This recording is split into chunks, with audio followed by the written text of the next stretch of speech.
Express way पे घूम के कि इसकी हालत क्या है, क्या कंडीशन है, क्या नहीं है।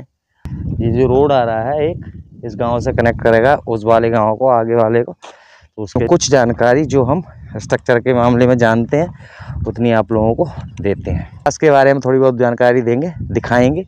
वो ये है कि कंक्रीट की बिल्कुल एक बेड बनाया जाता है कंक्रीट का, फर्स्ट क्लास। उसके बाद में उसमें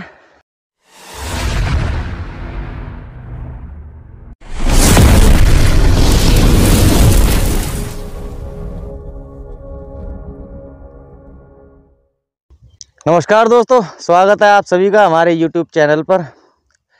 दोस्तों आज हम आए हैं साइड पे फिर, और काम वाम कुछ चल नहीं रहा है बिल्कुल। आप लोगों को दिखाते हैं हम। आप आगे कम से कम 15 किलोमीटर गंगा एक्सप्रेस वे पे घूम के कि इसकी हालत क्या है, क्या कंडीशन है, क्या नहीं है। और दोस्तों वीडियो में अंत तक बने रहें, कहाँ पे कौन सी जानकारी होती है वो आपको, और वीडियो में क्या जानकारी हम देना चाह रहे हैं उसका निष्कर्ष लास्ट तक निकल पाएगा। तो ये चल रहा है गंगा एक्सप्रेस वे का काम, आप लोगों को दिखाते हैं। यहाँ पर तो मशीनरी लगी हुई है, डीवीएम चल रहा है वहाँ पर, सीटीजीएस भी चल रही है शायद, और इधर अभी सीएनजी भी नहीं हुई है। बहुत काम ऐसे हैं जिनमें से अभी हो भी नहीं हुई है। और ये है चैलेंज लगभग कोई 172 के आसपास, और दिन का है बहुत गर्म मौसम जिसमें कि रुकना ये कठिन हो जा रहा है। ये हम दिखाने जा रहे हैं आपको आज box culvert means box culvert तो चलो खैर पीछे है। ये अंडरपास, ये जो रोड आ रहा है एक इस गांव से कनेक्ट करेगा उस वाले गांव को, आगे वाले को। तो उसके लिए ये अंडरपास बन रहा है, इसके बारे में कुछ जानकारी जो हम स्ट्रक्चर के मामले में जानते हैं उतनी आप लोगों को देते हैं। तो दोस्तों ये है हमारा अंडरपास।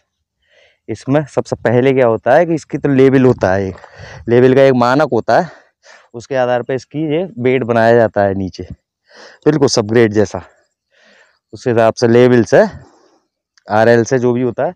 उसके बाद में एक पीसीसी होती है इसमें 150 की 200 की कंक्रीट की, बिल्कुल एक बेड बनाया जाता है कंक्रीट का, फर्स्ट क्लास।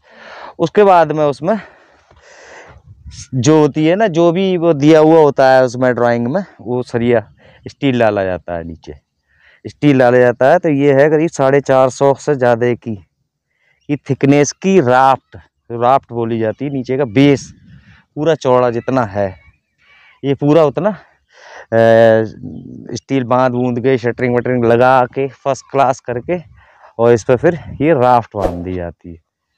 नीचे ये राफ्ट हो गई कास्ट।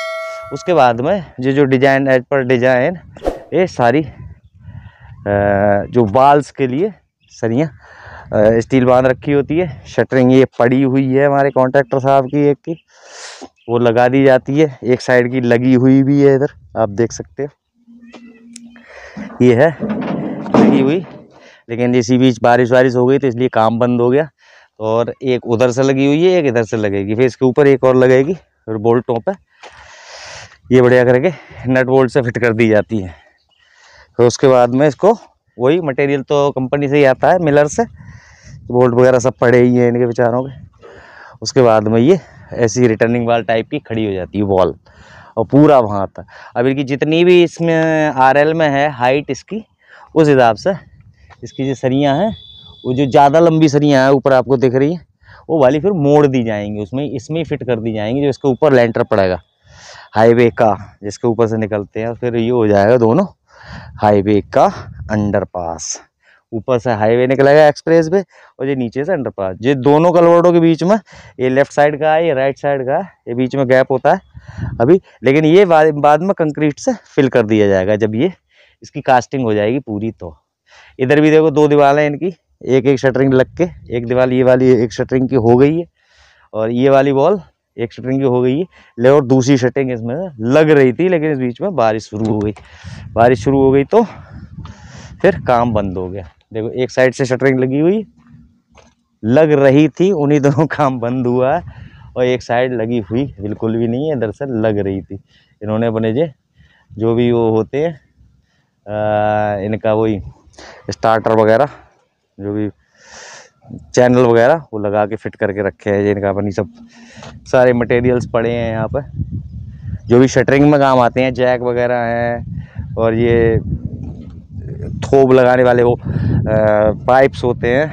ये सारी चीज़ें इनकी यहाँ पर फिट हैं, अवेलेबल पड़ी हैं। और ये काम हो गया है फ़िलहाल बंद। और आज हमारा काम यही था कि हम आपको एक्सप्रेस वे में आके कुछ ना कुछ जानकारी दें। तो ये चल रहा है दोस्तों काम। और ये तो होता है, हमने आपको एक पिछली वीडियो में शायद ये बताया था, हम आपको उसके अंडरपास के बारे में थोड़ी बहुत जानकारी देंगे, दिखाएंगे। वो ये है, तो उसके बारे में जो लोग स्ट्रक्चर वाले हैं वो तो समझ ही जाते हैं, और बाकी वो जो वैसे नए लोग हैं तो वो आराम से देख के कुछ समझ सकते हैं। ये इसमें हुआ है और ऐसे ऐसे होता है। ये शटरिंग पास होती है।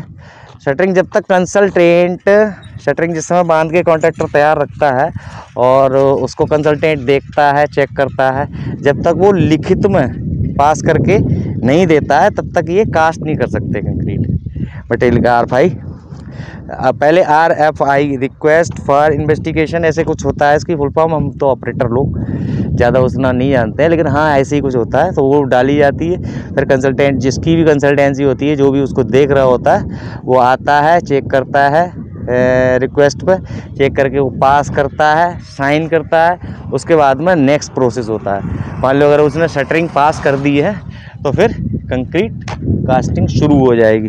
जब कंक्रीट कास्टिंग शुरू हो जाएगी उसके बाद में फिर नेक्स्ट के लिए वो जो पास हो जाएगी, फिर उसकी RFI पड़ेगी, फिर वो पास हो जाएगी, फिर नेक्स्ट प्रोसेस के लिए वो फिर अप्रूवल देता है उसके बाद में। तो हाईवे का हो या रोड वर्क में स्ट्रक्चर का हो, इसमें सारी चीज़ें चेक कराने के बाद ही होती हैं। नेक्स्ट जो लेयर होता है, नेक्स्ट प्रोसेस होता है, अगला जो काम बढ़ना होता है वो इसी तरीके से होता है कि पिछला वाला बेड पास हो जाता है, चाहे वो स्ट्रक्चर का हो चाहे हाईवे का हो, उसके बाद में दूसरा वाला शुरू होता है।